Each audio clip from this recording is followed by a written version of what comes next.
Look at these rolling green hills. It's like driving through a painting. And here we are at Akiyoshidai, home of the largest limestone cave in Japan.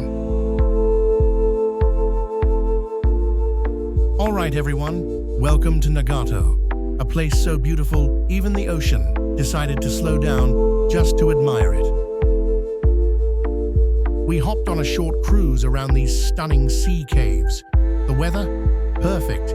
The sea? Calm. The caves? Absolutely jaw-dropping. Honestly, it felt like sailing through nature's own secret corridors, minus the GPS signal, of course. And when we got back, our trusty whaleboat decided to give us a send-off.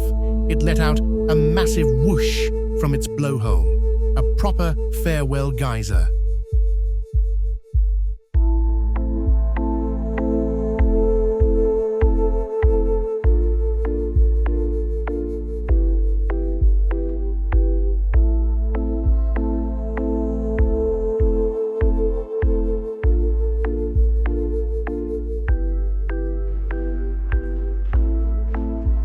Nagato Retreat Hotel. Wow, we really lucked out here. Talk about hitting the jackpot of relaxation. The food? Amazing.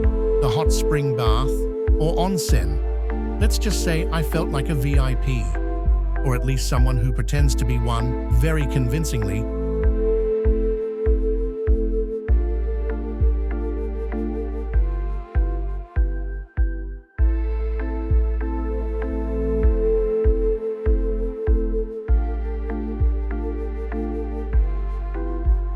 Welcome to Motonosumi Shrine, one of Japan's most photogenic spots. And yep, those red torii gates go all the way down to the sea. It's like Japan decided to build a stairway to Instagram heaven. Next up, the short drive to the island of Tsunoshima.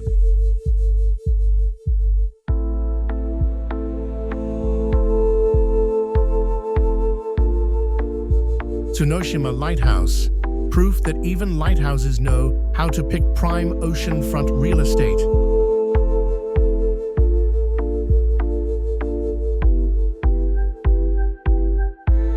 My final stop, the Kanman Bridge in Shimonoseki. What a view, absolutely breathtaking. The perfect grand finale to my Yamaguchi adventure.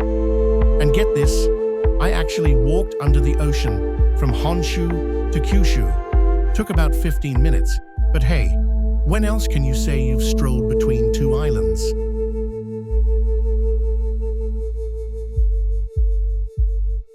It's been an amazing trip. Stunning sights, great food, and memories I'll never forget. If you liked this video, don't forget to like and subscribe for more content.